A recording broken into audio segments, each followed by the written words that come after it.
à tous et bienvenue dans cette nouvelle vidéo. Aujourd'hui il s'agit d'un update lecture et je vais vous parler de 3 romans que j'ai plutôt bien appréciés, voire un coup de cœur, et une super BD mini coup de cœur que j'ai adoré. Alors oui je sais, j'ai toujours mes décos de Noël mais je vous avoue que j'ai toujours pas eu le temps de les enlever, donc promis, c'est l'une des dernières vidéos où vous les aurez. Je vais commencer par vous parler du tome 3 d'Illuminae. Il s'agit de Dossier Obsidio, c'est écrit par Amy Kaufman et J. Christophe et c'est sorti aux éditions Casterman, que je remercie pour l'envoi de ce roman. J'ai lu ce tome 3 avec Stéphanie de Piketty Booking, que je salue parce que c'était super cool de pouvoir échanger nos impressions au fil de la lecture. Si vous me suivez depuis un petit moment, vous n'êtes pas sans savoir que j'ai absolument adoré les tomes 1 et tome 2 qui sont d'ailleurs juste ici. Et j'en avais même fait une vidéo dédiée, je crois que c'était 5 raisons de lire la saga Illuminae. Clairement, je vais pas révolutionner le monde aujourd'hui, j'ai adoré ce tome 3 et j'ai trouvé qu'il y avait une énorme dose d'action encore. C'est-à-dire qu'on arrive dans un 3e tome et pourtant j'ai pas eu l'impression que la fin était bâclée, j'ai pas eu l'impression que ça traînait en longueur. En fait dans chacun des tomes il y a une bonne grosse dose d'action, des nouveaux personnages à découvrir, de nouvelles histoires et vraiment une petite dose de psychopathie que j'aime beaucoup. Et vraiment j'ai adoré ce tome 3, je me suis replongée avec plaisir dedans. Alors oui j'avoue, au début j'ai un petit peu confondu les personnages. Je ne savais plus qui était qui et dans quel tome et qu'est-ce qui s'était passé. Mais on vous le rappelle plutôt habilement dans les premières pages, dans les premières dizaines de pages. Et du coup bah, après vous êtes à fond dedans, il n'y a aucun problème. On retrouve la super intelligence artificielle Aidan qui est totalement psychopathe et que j'adore. J'adore cette intelligence artificielle, je trouve que ça donne vraiment un gros plus au personnage. Il y a encore plein de péripéties, plein de rebondissements, ça bouge dans tous les sens, ça se bat dans tous les sens. On ne sait pas jusqu'à la fin vraiment ce qui va se passer. On ne sait pas non plus qui a vraiment survécu.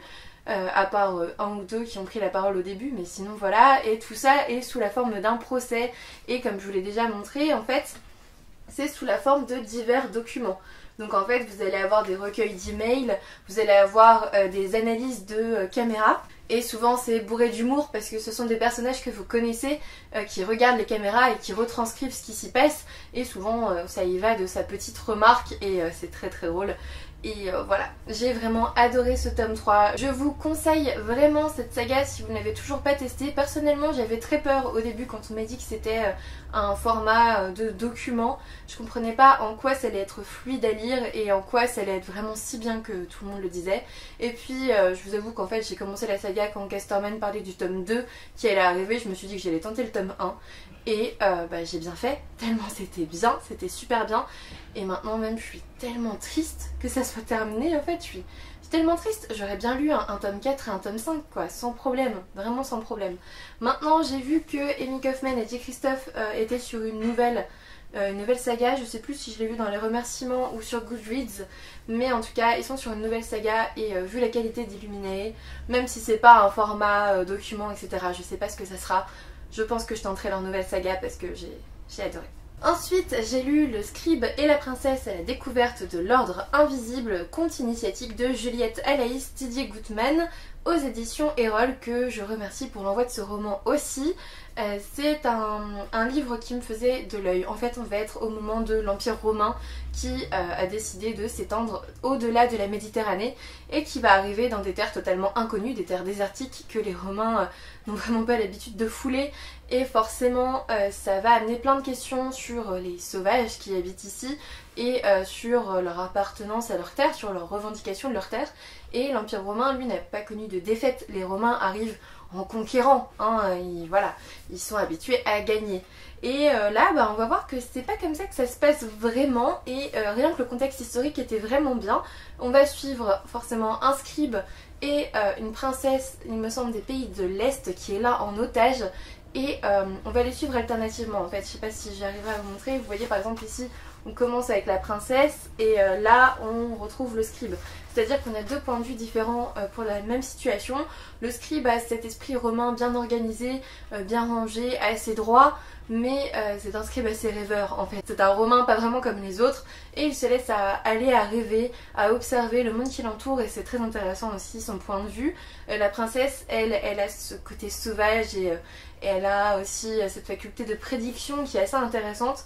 Et en effet, ils vont passer par plein de péripéties différentes. Et au fil de l'histoire, on va vraiment s'apercevoir que c'est un vrai voyage initiatique, hein, comme annoncé dans le titre. Et je dois avouer que je me suis laissée vraiment prendre dans cette histoire, que j'ai bien aimée. Alors oui, je pense que dans 3-4 ans, je m'en souviendrai peut-être pas forcément. C'est un livre très court, mais j'ai passé un très bon moment de lecture. C'était une bonne lecture que j'ai appréciée. C'était pas trop pompeux niveau psychologie, etc. Parce que quand on lit conte initiatique, moi personnellement, quand je lis des choses comme ça sur la couverture, ça me fait un peu peur. Mais là, j'ai décidé de sauter le pas quand même. Et au final, ça se lit tout seul. Voilà, j'ai eu aucun problème. J'ai bien aimé ce choc des cultures et j'ai bien aimé suivre ces personnages dans leurs différentes évolutions. Et puis j'ai eu le plaisir de découvrir La plume d'Éric Emmanuel Schmitt dans Félix et la source invisible aux éditions Albert Michel. Je n'avais jamais lu d'Éric Emmanuel Schmitt, donc je ne vous parle pas en tant que lectrice convaincue que c'est génial, mais quand même parce qu'il m'a un petit peu conquise avec ce roman. En fait, dans ce livre, on va suivre Félix qui vit avec sa mère qui s'appelle Fatou. Fatou, elle tient un café où il y a des différents piliers de bar, et ça c'est assez drôle parce que ces personnages secondaires là, ils sont tous méga travaillés, on vous les présente vraiment bien et on s'y attache vraiment beaucoup. Ils sont tous très particuliers, hein. Ils ont vraiment des spécificités très importantes au niveau psychiatrique, c'est assez drôle. Enfin, moi ça m'a beaucoup plu. Et en fait, Félix, lui, il va tout faire pour que sa mère Fatou sorte de son syndrome dépressif caractérisé. Elle est dans une dépression telle que moi personnellement ça m'a même fait penser à un état un peu catatonique. C'est terrible, hein. Félix, il va aller même jusqu'à retourner sur la terre de ses ancêtres en Afrique avec sa mère pour essayer de sauver son âme. Alors vous vous doutez que on n'est pas dans le côté médicamenteux ou prise en charge psychiatrique habituelle de la dépression. Là on va plutôt être du côté de l'ethnopsychiatrie comme on l'appelle, c'est-à-dire là on va plutôt parler marabout africain, âme, esprit et donc animisme. L'animisme c'est le fait d'attribuer en gros des esprits vivants aux personnes, aux objets, même aux éléments naturels, et on va vraiment être dans cette thématique là. Ça m'a énormément plu, ça s'éloigne en effet de ce que je connais au niveau de la psychiatrie, mais on le voit tellement quand on a des patients qui viennent d'Afrique. Cette pensée ethnopsychiatrique, elle est omniprésente et elle est essentielle. Et là, ben voilà, Éric Emmanuel Schmitt, il parle directement de cette ethnopsychiatrie, de cet animisme, et je l'ai adoré. J'ai vraiment adoré la façon dont ça s'est passé. J'ai adoré la façon de décrire aussi la situation. J'ai adoré la plume de l'auteur. Je dirais pas que ça a été un coup de cœur parce que pour moi les coups de cœur c'est vraiment très précis au niveau émotionnel, mais ça a été une très bonne lecture pour moi, je vous le recommande vraiment. Je pense que si vous aimez l'auteur ça vous décevra pas parce que moi je le connaissais pas et en le découvrant via ce roman j'ai adoré, donc j'espère que vous adorerez aussi. Je vous le conseille vraiment si le thème vous intéresse.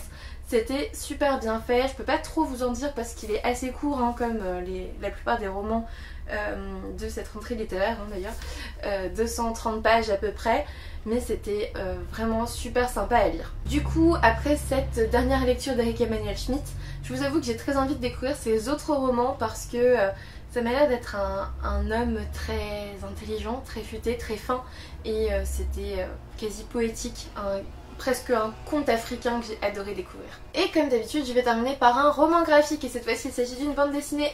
Il s'agit de Bergère Guerrière, le tome 1, La Relève, d'Amélie Fléché et Jonathan Garnier aux éditions Glénat.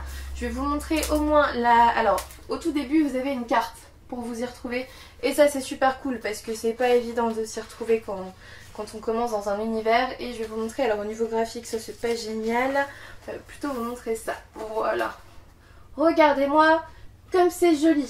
En fait c'était super mignon comme lecture. On va suivre Molly, je crois. Oui, Molly qui, en fait on va la découvrir au moment où elle va devenir apprentie bergère guerrière. C'est-à-dire qu'on va la découvrir sur son super book noir avec d'autres petites filles qui vont commencer l'entraînement pour devenir des bergères guerrières. On est dans un univers entre le médiéval et on va dire une forte influence celtique aussi. Et on va être dans un univers, surtout dans un village où tous les hommes sont partis à la guerre et ne sont pas revenus depuis 10 ans. Et donc les femmes se sont relevées les manches et elles ont pris les choses en main et elles sont devenues bergères guerrières. Il y a des histoires un petit peu fantastiques, il y a des histoires de sorcellerie, etc. Il y a des créatures très particulières, il y a des chiens géants par exemple, ça c'est génial.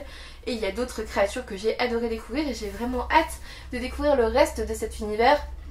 j'ai pas envie que ça soit fini tout de suite hein. Clairement j'ai passé un super moment, c'était très mignon, c'était très sympathique. Il y a des missions assez intéressantes, on découvre l'univers avec Molly et ses amis. Et elles sont vraiment courageuses, hein, ces petites jeunes filles qui s'entraînent au tir à l'arc, à l'épée, et qui vont découvrir aussi des sorciers. Enfin, il y a plein de choses qui se passent dans ce premier tome. Et moi j'ai juste hâte de me commander le second tome parce que j'ai adoré cet univers, j'ai adoré les personnages, même les adultes, hein, elles sont aussi très très intéressantes. Et on va aussi, ah oui voilà, on va aussi découvrir ce qui s'est passé au niveau de la famille de Molly. Enfin, on va découvrir plein de choses et moi j'ai adoré. Il y a plein d'humour aussi dans cette bande dessinée, j'ai passé un excellent moment. Si jamais vous avez besoin qu'on vous remonte le moral, clairement je pense qu'elle est là pour ça. Elle fait partie de ces bandes dessinées un peu doudou qu'on a envie de lire le dimanche quand on est un petit peu déprimé de la fin du week-end. Vraiment, j'ai adoré cette bande dessinée, je vous la recommande à 1000%. Cette update lecture est maintenant terminée, j'espère qu'il vous aura plu. N'hésitez pas à me dire si vous avez lu certains de ces livres ou s'ils vous font envie maintenant que je vous en ai parlé. Un petit pouce bleu, un abonnement si ce n'est toujours pas fait, ça me fera toujours plaisir. Et puis moi je vous dis à bientôt pour une nouvelle vidéo.